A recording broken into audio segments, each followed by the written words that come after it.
aqui hoje com Pedro Gígio. Gílio. Tudo bem. Pedro Gílio. Todo mundo erra, tá tranquilo.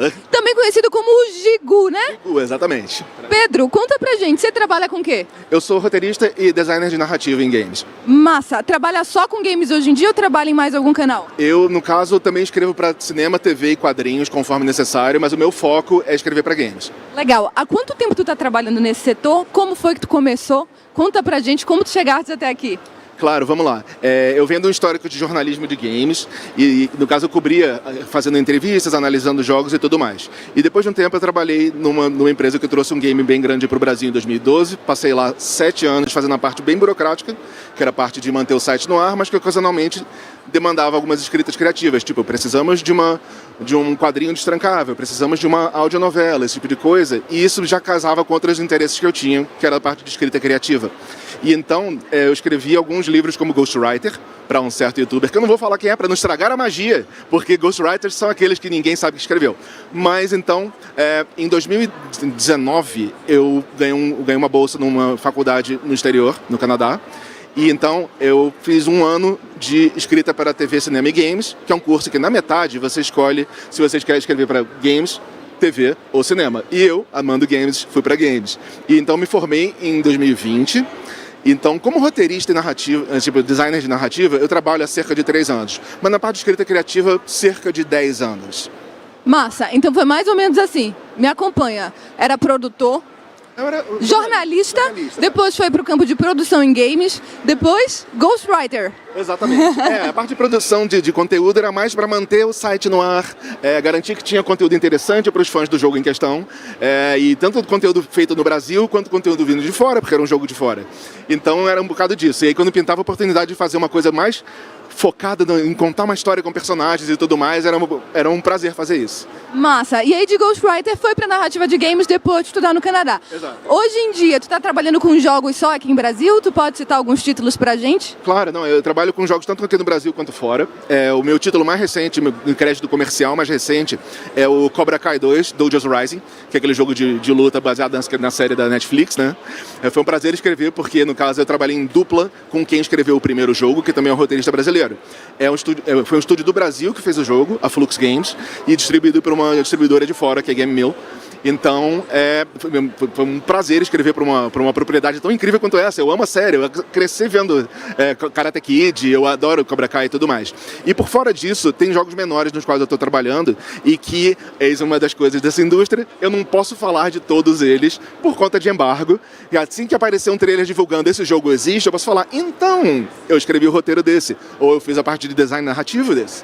Massa. Tem algum deles que tu possa dar o título, dentre esses que tu tá trabalhando atualmente? Eu posso falar, é um que eu faço parte da equipe principal, porque é um projeto original de uma produtora de um brasileiro sediado no Canadá, que é a Fableware, e é um jogo chamado A Match Made in Limbo, que é um jogo para celular e também para computador, que tá para sair a versão de teste em breve.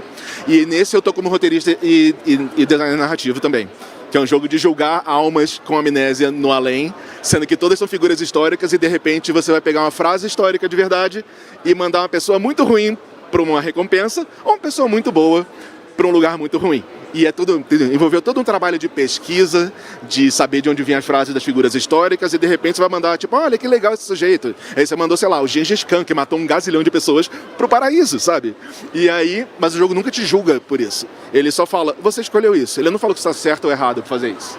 Entendi. Esse daí tá na fila para sair, já tá anunciado desde o fim do ano passado e tá para sair. Tem outros 2 daqui do Brasil, esses realmente não posso falar ainda, mas é um jogo para celular, que eu entrei como fazendo escrita adicional, ele já tinha um roteirista lá.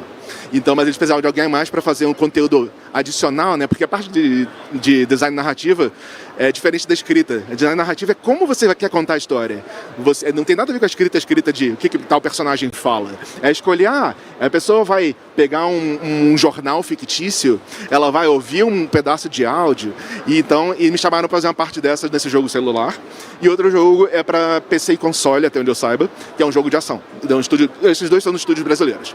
Pedro, eu também sou roteirista e a gente sabe que tem muita gente que nem tem ideia de como é trabalhar nessa indústria. Assim, a gente mora num Brasil muito grande, assim, tem muitas regiões periféricas, eu sou de Belém, é um pouco longe. Cara, uma grande amiga minha do curso é do Belém também, ela tá aqui em São Paulo. Ela fez o curso de escrita de roteiro de games também, cara. Tipo, que maravilha. Massa, pois é. E pra quem tá começando nessa indústria, pra quem não tem mais ou menos ideia de como fazer, mas quer se profissionalizar, mas quer entrar na indústria de games e nessa indústria de roteiro pra games, tu tem alguma palavrinha pra dar pra essa galera? Eu acho que nesse momento, no Brasil, tem muito curso especializando em games, mas às vezes eu tenho a impressão de que narrativa e design de narrativa, né, o roteiro, é meio que o patinho feio dessa área.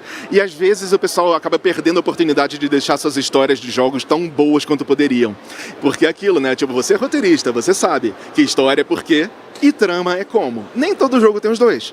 Mas às vezes só de botar o pessoal lá cedo na conversa, ou mesmo trazer gente de fora pra ver se a história tá funcionando direitinho, tem muito valor. Então eu acho que junta aí, tentar achar, tipo, oficinas de criação, tem várias oficinas e cursos online, e também colar com a comunidade. Porque tem muita coisa, tipo, participar de game jams, assim, e de gente que já trabalha nisso, de repente é uma boa maneira de absorver isso, sabe? Porque é isso, você bota a sua criatividade em prática num ciclo muito rápido, sem grandes aspirações, mas vira peça de portfólio. Então eu acho que é bem importante fazer esse tipo de coisa, assim, e cara, correr atrás desses cursos, dessas oficinas e tudo mais é sempre bom. E eu tô aí para esse tipo de coisa também, então só entrar em contato comigo. Pedro, muito obrigada. Tu quer deixar aqui tuas redes sociais para quem ainda não te segue te procurar? Maravilha. No Twitter eu sou OKJigu, OKJIGU, enquanto o Twitter existir, porque, né? E também tem o site da minha empresa. Eu tenho uma empresa de consultoria de narrativa solo chamada Brand New Whatever. Você vai lá em brandnewwhatever.com e a partir de lá você consegue encontrar tudo que eu fiz, assim, inclusive. Eu esqueci de mencionar, mas eu tô com um projeto que está concorrendo por edital. Esse é uma criação do zero minha. Eu tô torcendo para que seja contemplado e mesmo se não for contemplado, eu tenho uma equipe que eu confio muito para tocar esse projeto. Mesmo se não for, a gente vai correr atrás para transformar um projeto que a gente chama de Yesterday Was Weird num jogo para divertir as pessoas e ficar pensando como esse mundo corporativo é difícil, sabe? A pegada do jogo é essa, meio que brincando com a dificuldade que é trabalhar. Então fica à vontade para me seguir, troca ideia comigo, pode me procurar no Twitter, no LinkedIn, vai pelo site da firma, que, cara, é muito tranquilo entrar em contato comigo. Então, vai ser um prazer falar com vocês todos. Pedro, brigadão. Eu tô ansiosa para conhecer teu jogo. Eu acho que alguém que já trabalhou como produtor, ghostwriter, jornalista, com certeza sabe falar muito bem como esse mundo é difícil para trabalhar. Cara, sim, é puxado, mas, cara, é recompensador quando você consegue lançar um negócio do qual você tem orgulho e do que eu sou até agora, cara, eu tô muito contente com tudo que eu fiz. Recompensador é a palavra. Eu fico aqui na torcida junto contigo para o nosso mercado continuar se expandindo, tanto de roteiro quanto mercado de games. Sem dúvida, eu tô fazendo minha parte, cara. Tipo, eu sempre tô aí para ajudar, tipo, o grupo subrepresentado, desenvolvedor indie, cara. Eu jamais cobraria o valor de uma empresa muito grande, de um grupo de, sei lá, 4 pessoas que mal tem dinheiro para fazer um jogo simples, e mesmo grupo subrepresentado, tipo, LGBTQIA+, transgênero, cara, qualquer grupo que tenha dificuldade de quebrar assim, o teto de vidro, eu tô lá para ajudar. Porque, cara, se eu tiver essa oportunidade, eu quero passar essa bola para frente. Pedro, te entendo. Tamo junto e muito obrigada, viu? É isso aí, é um prazer estar com você. Gente, brigadão. A gente agora vai voltar pro palco 1. Até já! Galera.